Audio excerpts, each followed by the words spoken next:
Mais là, il fallait que j'appelle le district des Maritimes, dans lequel l'Église était affiliée avec les assemblées de Pentecôte, le district des Maritimes. Il fallait que je leur dise que notre couple était en péril.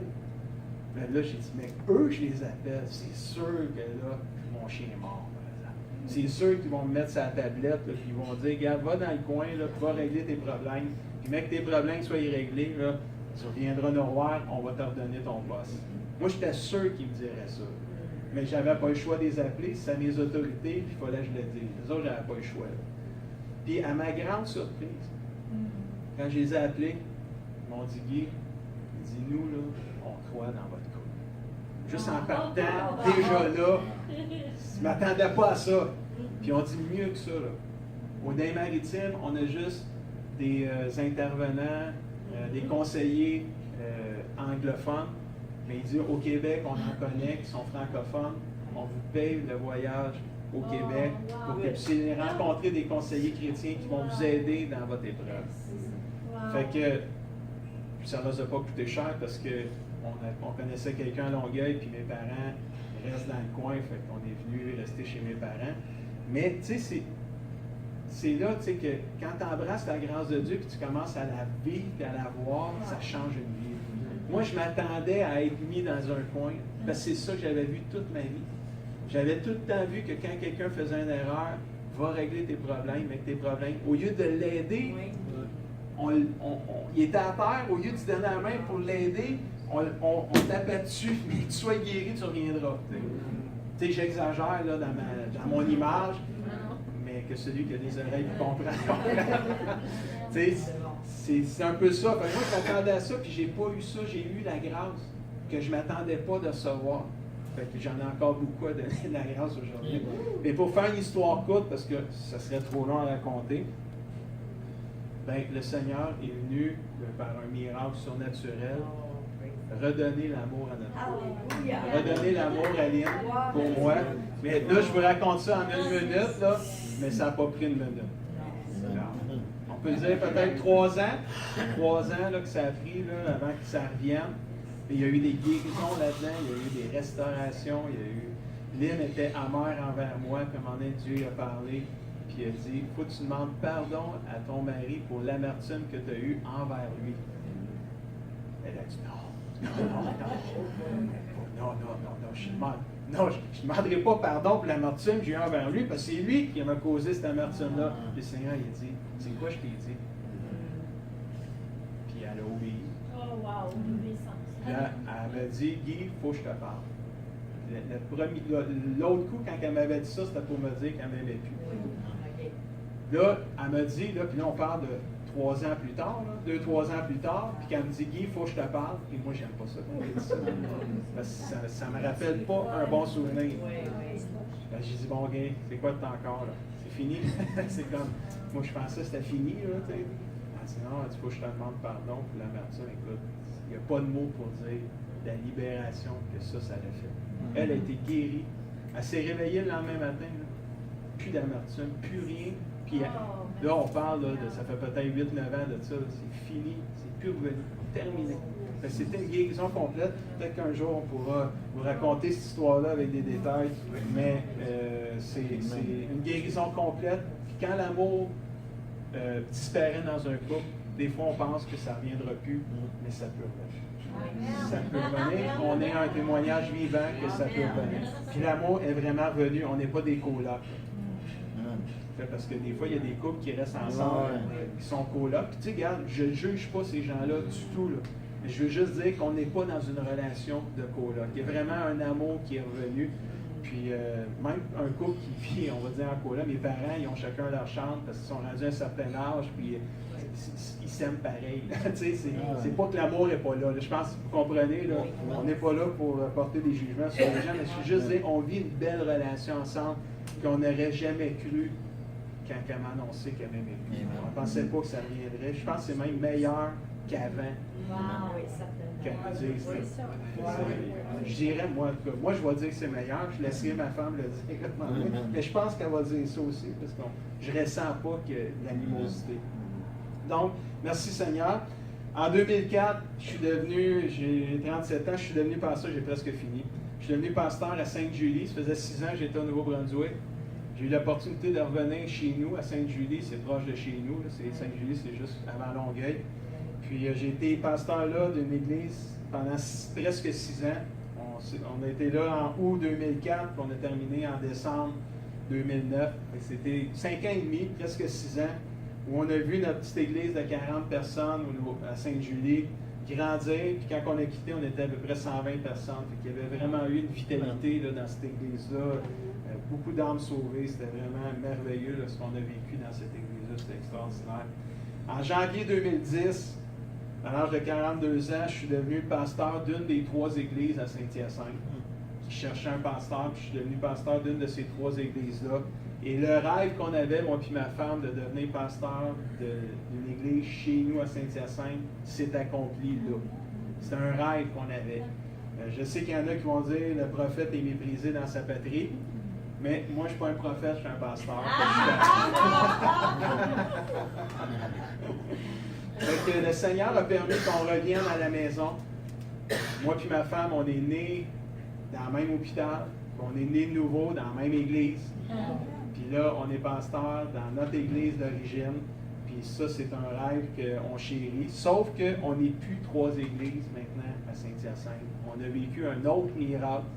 C'est peut-être un des plus grands miracles que j'aurais jamais l'opportunité d'expérimenter dans ma vie. 3 églises qui se sont divisées, puis Dieu nous a réunis ensemble. Wow. L'église à Sainte-Rosalie, là, il y en a juste une à cette heure. Les 2 autres, ils n'existent plus. Mais pas qu'ils n'existent plus, on est tous ensemble à cette heure. On s'est pardonné. Le 30 avril 2011, on a pris un vote, les 3 églises, après prière, jeûne, et toutes des réunions de prière communes ensemble pour prier pour ce projet-là. Il y a eu, on raconte ça vite, là, mais il y a eu des heures de prière, de discussion, de frustration, on a mêlé, là, ça n'arrivera pas. Finalement, oui, ça va arriver. Le lendemain, non, ça n'arrivera pas. On a joué au yo-yo de même. Mais le 30 avril 2011, on a pris une décision. Chacun était dans son église. Je ne sais pas les mondes si tu étais là dans ce temps-là, je pense. T'étais-tu là? T'étais à Source de Vie, c'est l'église où j'étais. Puis les 3 églises étaient chacun dans leur église respective.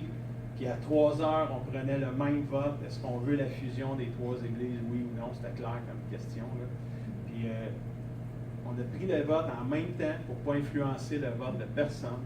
On s'est appelé à 3h30, 97% oui. Wow. C'était quand même unanime. C'était fort, c'était un vote puissant. Là. C'est quand tu dis « wow », c'est quand on ne s'attendait pas à si haut, si fort. Puis on a commencé le 11 septembre 2011. 10 ans après que les tours étaient tombés, nous, il y avait 3 églises 10 ans plus tard qui se réunissaient pour vivre ensemble. On pardonnait, on s'est réconciliés, on s'est demandé pardon, on s'est donné la main pour impacter notre ville, pour impacter notre province, par un esprit d'unité qui honorait notre Dieu alors que la division avait méprisé son nom. Puis on a demandé pardon à notre Dieu parce qu'on a méprisé son nom à cause qu'on s'est divisé. Puis on s'est pardonné, on a demandé aux gens pardon. L'Église avait blessé les gens. On a demandé pardon aux gens. Écoute, il y a eu un mouvement de pardon, de réconciliation. Ça fait 5 ans aujourd'hui qu'on est fusionnés. Tu sais, c'est pas quelque chose qui est arrivé hier, tu sais. Puis non, ça fait 5 ans qu'on vit la fusion. J'ai pas de mots. Pasteur Michel et son épouse sont venus visiter l'église dernièrement. Ce qu'il disait, là, c'était pas juste pour me faire plaisir. Là, je crois qu'il est sincère, mais on le vit. J'ai un pasteur là, qui est venu dimanche, peut-être vous connaissez, c'est David Potier, il est pasteur de la Chapelle à Montréal. C'est une église plus pour jeunes adultes. Ils sont 1200 personnes, ça fait 4 ans qu'ils existent. On a rendu déjà au-dessus de 1000. Ils rejoignent des jeunes adultes comme j'ai jamais vu une église rejoindre des jeunes adultes. C'est merveilleux. Ils sont à Montréal, là, ils ont un bassin de monde. Et lui, quand il est venu dimanche, il disait « Wow! » Il dit « Vous êtes en région ici? » Ouais, je sais qu'on est en campagne. Mais lui, il était comme impressionné de voir qu'une église plus éloignée de Montréal vive cette vitalité-là spirituelle. Cette unité-là qu'on vit là, depuis 5 ans, lui, il était émerveillé. Puis il y a une église de 1000 personnes, il n'y a pas besoin d'une petite église de 400 personnes pour lui. Là, c'est quand... Mais lui, il ne regarde pas le nombre, c'est la vie. Là. Amen. Mais quand tu t'unis, tu amènes la vie de Dieu. Amen. Mais quand tu divises, tu divises la vie de Dieu. C'est plus la vie de Dieu, là, tu sais. Puis si je pouvais vous donner une image, on avait quelqu'un qui a amené une lumière récemment à l'église. Une lumière, là, il y a 2 bouts d'aluminium. Puis dans le milieu, la lumière est là. Fait que là, il y avait quelqu'un qui tenait un bout. Là, ils ont fait un rond d'à peu près 60 personnes.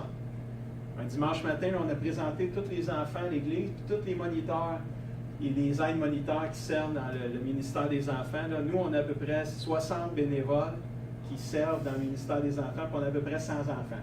Fait que là, on avait 100 enfants là, en avant, puis entourés d'à peu près une 60aine de bénévoles. Puis là, ils se sont donné la main, sauf les deux derniers.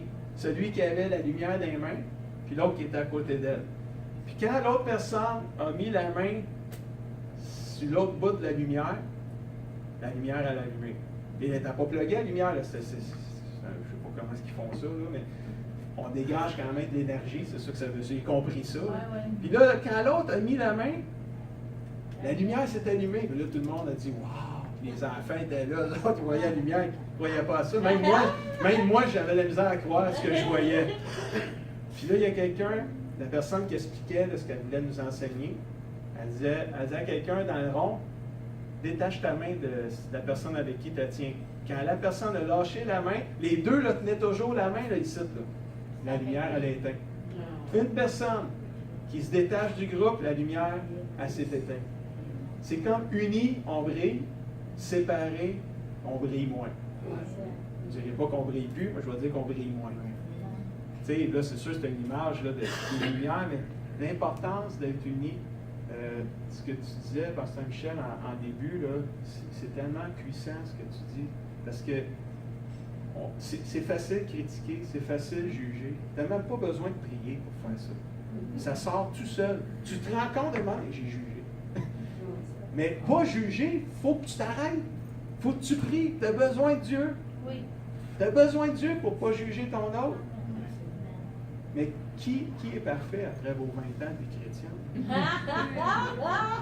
Levez-vous, là, tous ceux qui ont 10, 15, 20 ans, vous n'êtes pas parfait après 20 ans de vie chrétienne. Vous n'êtes pas parfait. Vous avez lu votre Bible, vous êtes pressé, vous n'êtes pas parfait. Vous êtes encore des péchés. Hein? Libéré du légalisme. Mais quand je dis ça, vous n'êtes pas parfait, vous dites, mais non, on n'est pas parfait. Ça arrive encore qu'on commet des péchés. On ne veut pas en commettre, mais ça arrive qu'on en commet. Puis 20 ans plus tard, 25 ans plus tard, est-ce que Jésus vous aime encore? Oui. Jésus, là, il veut nous dire, aime les autres de la même manière. Amen. 20 ans plus tard, je t'aime encore, puis tu n'es même pas parfait encore. Ben, lui qui arrive, là, puis que lui arrive du monde, là, puis qu'il a tout un bagage, là, donne-y du temps. Donne-y du temps pour guérir. Parce que là, tu vas avoir des affaires, à un moment donné, tu vas apprendre des affaires. Aïe, il n'a pas changé encore, il ne change pas. Toi, t'es où? T'es rendu où, toi, là? Es-tu encore parfait? Non? Ah, ben, c'est ça. C'est ça que le légaliste faisait. On tapait sur des gens qui péchaient, mais ceux qui tapaient dessus, ils péchaient eux-mêmes. C'est ça qui est fou, là. Au moins, si c'était Jésus qui nous tapait dessus, c'est comme, on aurait compris peut-être plus, là, tu sais. Jésus, tu sais, dans le fond, c'est de s'encourager, là, tu sais, de dire, on va arriver à la perfection quand le Seigneur va venir nous rechercher. D'ici là, donnons-nous la main plutôt pour grandir. Puis si quelqu'un tombe, parce que ça arrive à tout le monde, ben, au lieu d'être surpris que quelqu'un est tombé, donnons-lui la main pour qu'il se relève. Au lieu de dire, hey, si tu plates, que tu sois à terre, hein? Aïe, t'es poche, hein? T'as pas assez prié encore cette semaine. Prie non plus, ça va t'aider. Mais ça, c'est trop facile de dire ça. Parce que peut-être qu'il a prié, la personne. Il a peut-être lu sa Bible. Mais des tentations, c'est des tentations. À un moment donné, ça arrive, puis, tu sais, je pense que c'est un peu ça, le témoignage, c'est qu'on a vécu un miracle de la réconciliation, de la fusion des trois églises. Puis ça, tu sais, pour moi, c'est un cadeau de Dieu, mais tout ce que je vous ai raconté aujourd'hui, toutes les merveilles que j'ai vécues dans ma vie, c'est Dieu. Il n'y a rien d'autre que quand j'ai lu le verset, je veux remercier Dieu, bien, je dis encore merci à Dieu. Il y a des fois, je me pince, là, puis je me dis, Seigneur, pourquoi tu me fais vivre ce miracle-là de l'Église fusionnée? Mais semble que je ne mérite pas ça, là. Puis il dit, regarde, ça ne va pas au mérite. T'es là, ben, dis-moi merci. Finalement, c'est comme, sois reconnaissant. Puis, c'est pas grâce à moi qu'on s'est fusionné, c'est lui l'auteur de la fusion. On est juste des pions dans l'Église. Puis chacun joue son rôle. Puis quand, là je témoigne plus, là, je prêche, là, mais Éphésiens 4,16, je fais comme Michel, il a fait en début. Le même esprit. Fait que, Éphésiens 4,16, ça dit, dans la version Parole de vie, ça dit, c'est le Seigneur qui tisse les liens de son corps, c'est lui qui tient les liens, les ligaments. Mais il dit, quand chacun fait son travail, le corps grandit et se construit dans l'amour. Amen.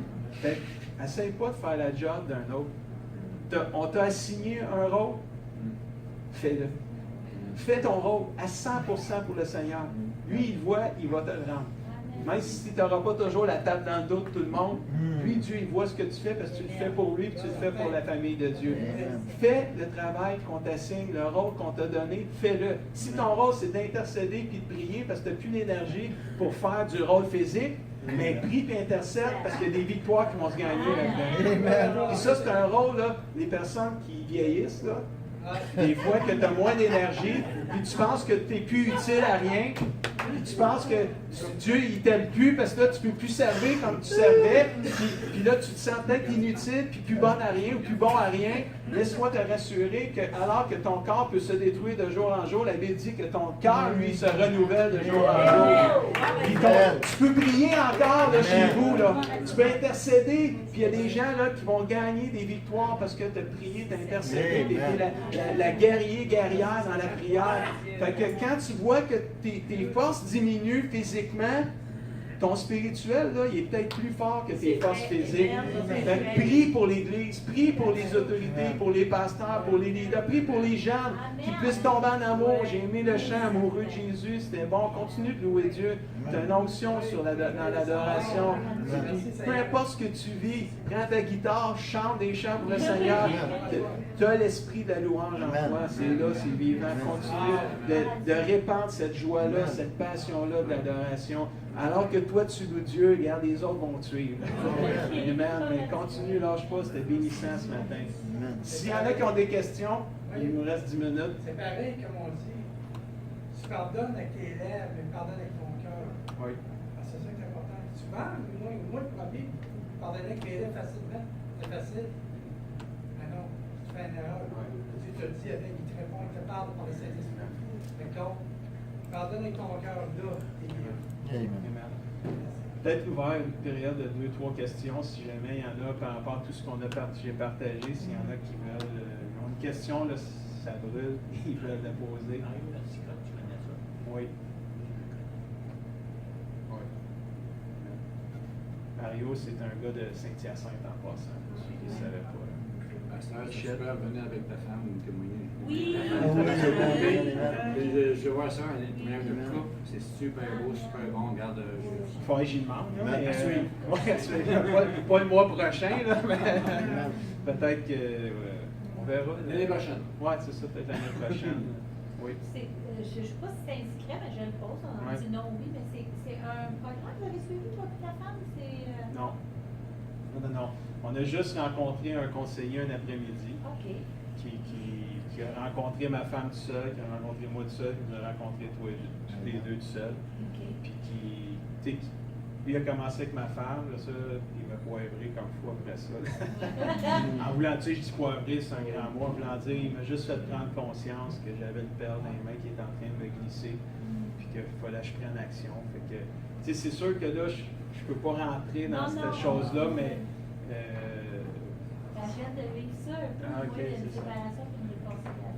Ah, c'est ça, mais il y a eu beaucoup de, je te dirais, là, ça fait quand même plusieurs années, là, ça fait peut-être un 8-9 ans. 2001, je pense que j'ai dit que c'était arrivé. Là, fait que 2001, on est en 2016, ça fait moins de 15 ans de ça.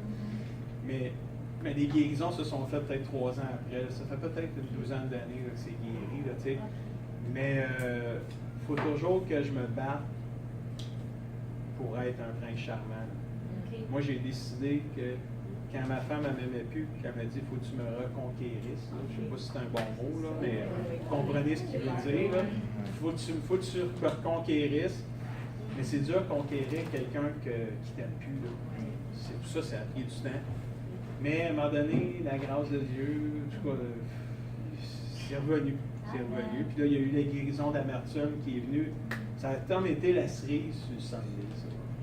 C'est du Sunday était là, la crème glacée commençait à monter, il y avait de la fraise là-dedans, là, ça commençait à être bon. Là.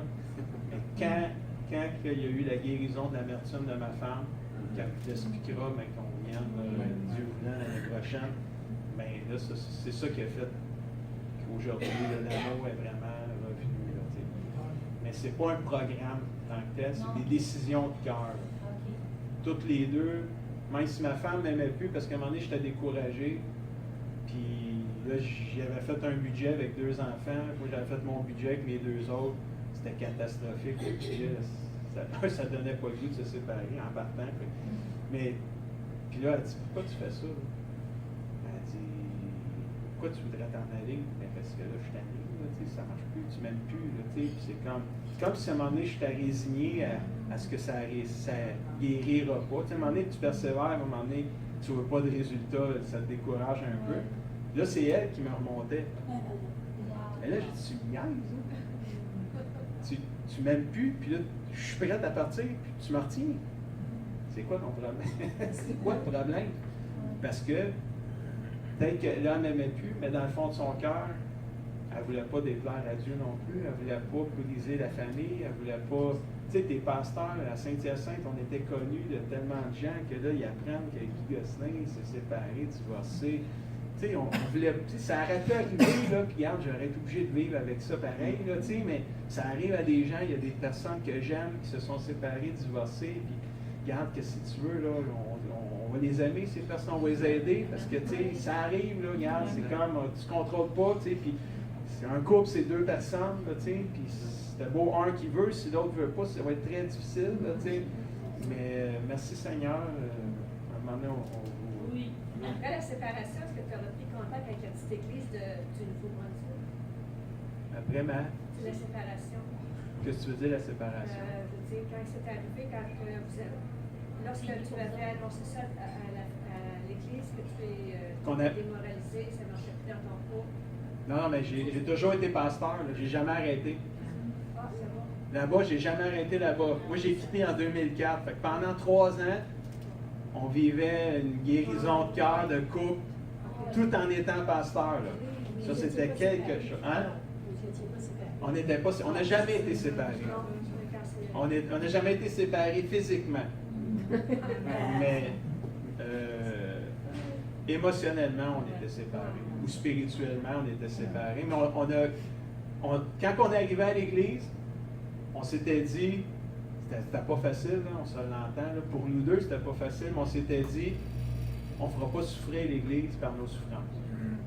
On va arriver à l'Église, on est là, Dieu, on est encore ensemble. Tant qu'on va être ensemble, on va donner des soins aux troupeaux. Oui.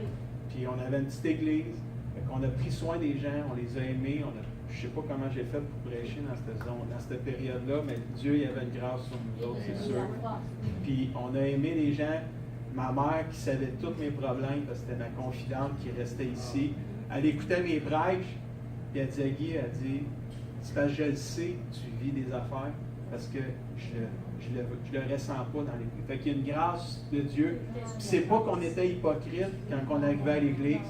C'était par amour pour les gens. On ne voulait pas imposer nos fardeaux sur les gens qui en avaient déjà eux-mêmes assez. Mais Dieu nous a aidés là-dedans. Ça répond-il à ta question? Ça? Oui. Mais moi, c'est pas réellement une question. C'est juste de remercier le Seigneur parce que vous avez un témoignage extraordinaire. Je peux voir la grâce de Dieu. On cherche des miracles. Vous êtes un miracle. Oui. Vous êtes un miracle. Et je trouve ça extraordinaire comment la grâce de Dieu a travaillé dans votre vie, dans votre ministère. Puis ce que je peux constater, c'est que c'est un attaque de l'ennemi. On sait que les prédicateurs sont très attaqués. Puis l'ennemi a voulu vous démolir, mais il a voulu aussi. C'est parce que le Seigneur a manifesté sa puissance. Puis je suis très touchée parce que j'ai un fils qui a perdu un enfant aussi. Il y a 11 ans. eux, ça faisait 16 ans hier qu'ils sont mariés. Puis je peux vous dire que cette épreuve-là doit atteindre, c'est sûr. Mais je remercie Dieu encore parce que, ce que j'ai dit à mon fils ne me confesse pas qu'il était un chrétien, mais je sais qu'il n'en est pas. Parce que je l'ai consacré dès sa naissance au Seigneur. Et souvent, ils vont m'appeler maman, prie pour telle chose, puis ils me laissent des messages. God bless you, mom. God bless you. Tu sais, c'est comme. Puis je peux voir comme j'avais une maman chrétienne croyante, une sainte maman, qui est partie depuis 2 ans. Ça, on fait 2 ans.